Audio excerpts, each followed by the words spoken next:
Ustadz, apa hukumnya mengganti hayya 'alas shalah ketika azan? Sallu fi rihalikum. Karena ada DKM yang melarang mengganti kalimat itu. Mungkin DKM itu belum ngaji. Hai DKM, Dewan Kemakmuran Masjid. Ketika terjadi wabah, fungsi azan dua. Pertama ngasih masuk waktu, ngasih tahu masuk waktu. Yang kedua ngajak ke masjid. Ketika terjadi wabah, maka fungsi yang satu berubah. Fungsi yang pertama memberi waktu saja, fungsi yang kedua ngajak ke masjid tidak lagi. Makanya asyhadu anna Muhammadar Rasulullah. Asyhadu anna Muhammadar Rasulullah. Sallu fi rihalikum. Salatlah kamu di rumah saja. Tak usah pakai bahasa Indonesia pula. Itu sunnah. Nah, jadi dulu zaman Nabi, zaman sahabat, kalau terjadi wabah, mereka gitu. Sallu fi rihalikum. Sallu fi buyutikum. Salatlah kamu di rumah saja. Waktu itu tak ada DKM ngamuk-ngamuk. DKM sekarang nih aja ngamuk. DKM tak mengaji. Pengurus masjid. Bapak pengurus ya? Ya. Ngaji tidak? Gaya bukan main lagi. Maju ke depan. Adapun sedekah masjid kita pada bulan ini adalah 200 juta. Itu duit DKM, bukan untuk dibangga-banggakan. Bagikan itu semua untuk kemakmuran masjid. Untuk kemakmuran masjid. Kalau kota itu untuk sedekah, bagikan untuk jamaah fakir miskin yang susah makan. Pula dibanggakan duit masjid. Mudah-mudahan DKM kita mau mengaji. Assalamualaikum Ustaz. Bagaimana tentang sedekah zakat fitrah, apakah dibolehkan? Jadi orang lain membayarkan zakat fitrah orang yang tidak mampu berzakat fitrah di saat kondisi seperti ini. Bisa jadi dia orang mampu tadinya, punya rumah, motor, tapi karena PHK, bahkan untuk beli beras sulit, apakah boleh kita bayarkan zakat fitrahnya?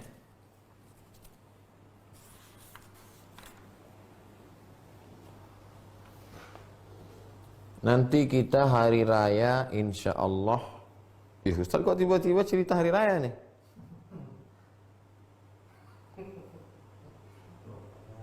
Kita hari raya tanggal 24 ya.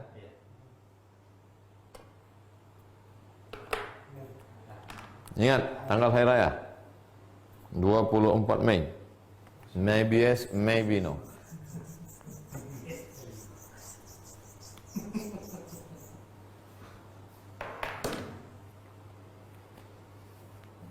Sabtu 23 Mei jam berapa azan maghrib di Pekanbaru sekarang? Azan maghrib ini biasanya ingat nih sekarang 18.20 lah taruh ya. 18.20 hari Ahad 24 Mei jam 18.20 jam 6.20 udah boleh sholat id sama seperti waktu isyraq. Ini namanya waktul wujub, waktu wajib bayar zakat fitrah. Jadi kalau ada orang bayar zakat fitrah hari ini, itu namanya waktul jawaz, waktu boleh. Tapi yang waktu wajibnya ini. Kalau ada orang hidup sekarang, besok hidup dia. Pas hari Sabtu jam 6, tanggal 23 Mei jam 6 sore meninggal dia. Itu tak wajib. keluarga tak perlu membayarkan zakat fitrah. Tapi kalau dia meninggalnya pas azan maghrib, Allahu Akbar, Allahu Akbar, keluarganya wajib membayarkan zakat fitrah. Karena dia sudah masuk waktu wajib. Makanya kalau mau tidak bayar zakat fitrah sebelum jam 6.20 itu matilah.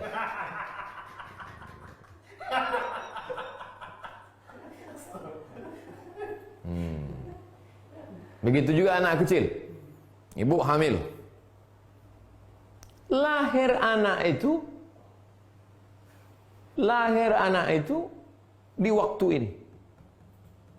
Jam 6 sore itu anak itu lahir sampai tahan-tahanlah sampai khatib naik mimbar. Kalau sudah khatib naik mimbar tak wajib. Nah, pada tanggal 23 Mei jam 6.20 sore dia miskin.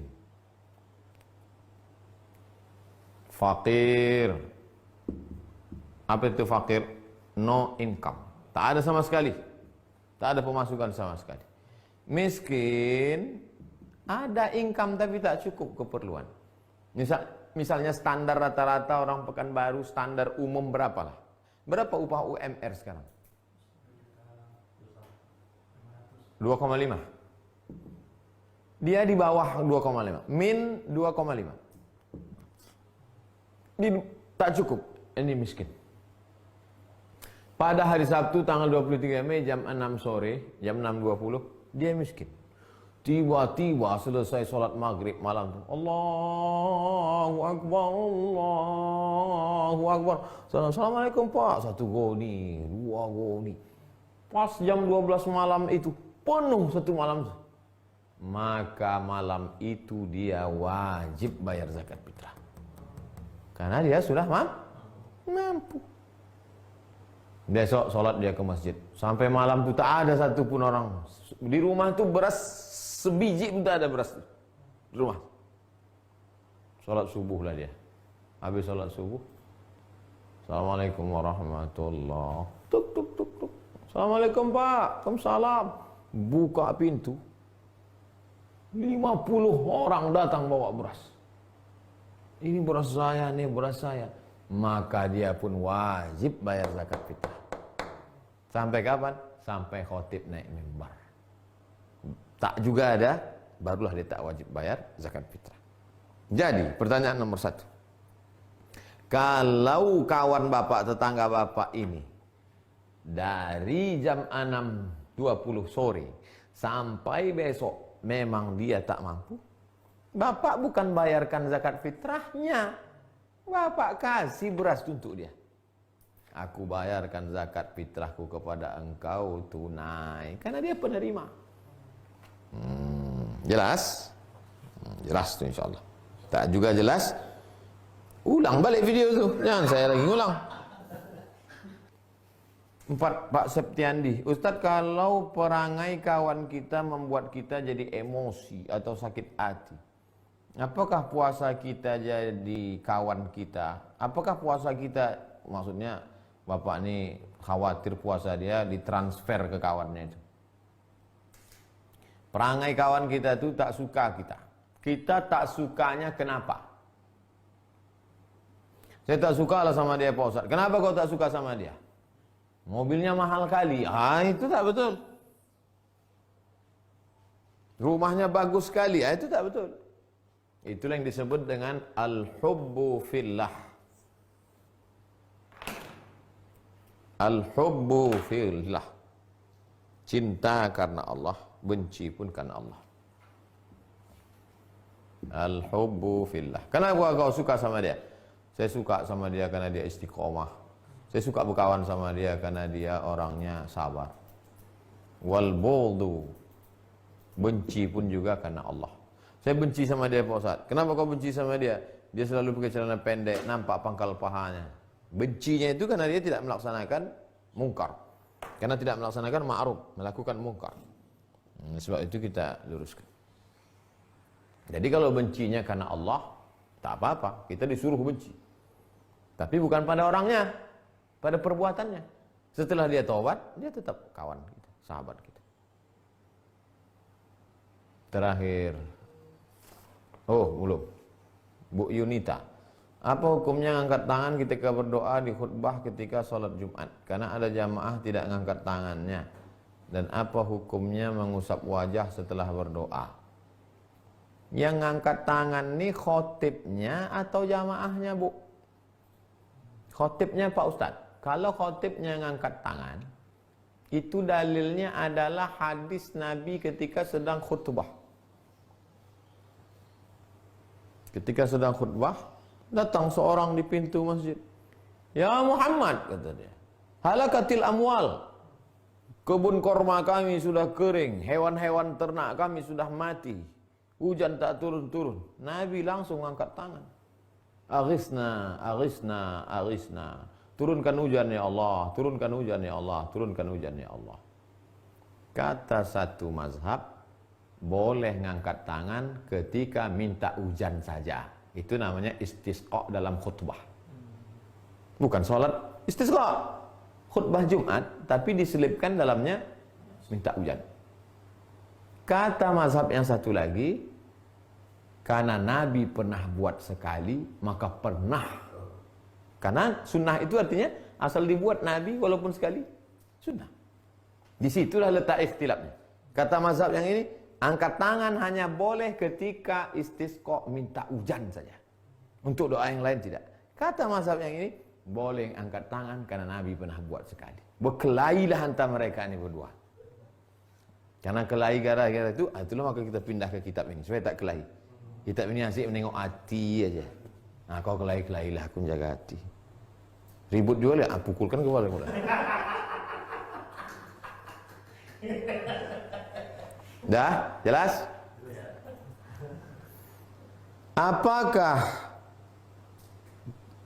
Apakah hukumnya?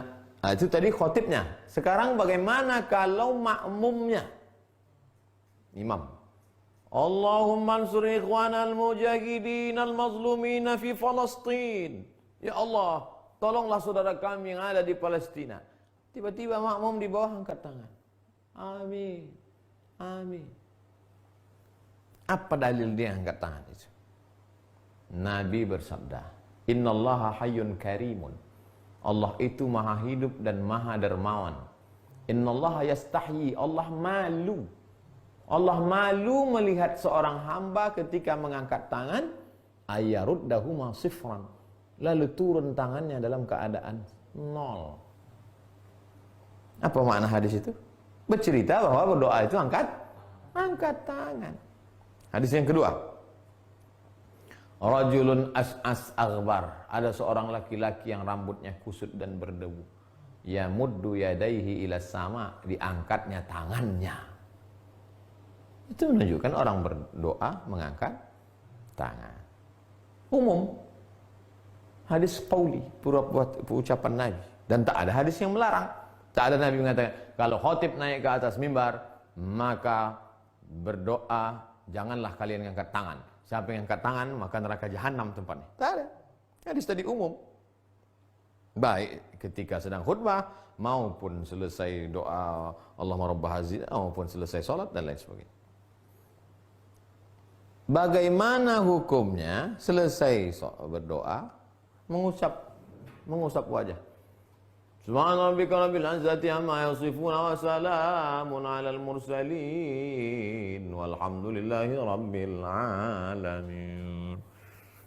Rasul sallallahu alaihi wasallam kalau dia berdoa, dia tidak menurunkan tangannya hatta yamsaha bihi ma wajhahu. Nabi kalau berdoa, dia tidak menurunkan tangannya sampai diusapnya ke wajah. Tak pernah dia berdoa turun tak diusapnya ke wajah. Memang betul Pak Ustaz, tapi itu hadisnya dhaif. Hadis dhaif tak bisa dijadikan dasar beramal. Buka kitab. Ada enggak kitabnya Pak Ustaz? Ada. Nama kitabnya Bulughul Maram. Bulughul Maram min adillatil ahkam. Pengarangnya Pak Ustaz Al-Hafiz. Al-Hafiz hafal 300.000 hadis.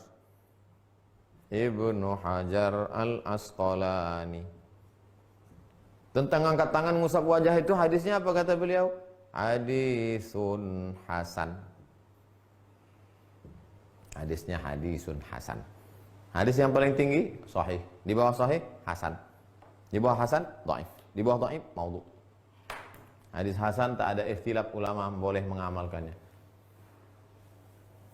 Kenapa? Karena kata imam, ini nama kitabnya Bulughul Maram. Bulughul Maram ini disyarah, ada kitab penjelasannya. Nama kitab syarahnya Subulus Salam. Nama penulisnya Imam Sun'ani. Kata Imam Sun'ani, ketika orang mengangkat tangan, Allah malu melihat tangan itu kosong. Maka dikasih Allah rahmat di situ. Maka disapukanlah rahmat itu ke muka. Subhanarabbika wassalamu alhamdulillahi rabbil alamin. Rahmat yang ada di tangan itu disapu. Oh, ternyata itu rahasia, makanya wajah Ustadz berkilau. Wajah berkilau ini karena lampunya 3.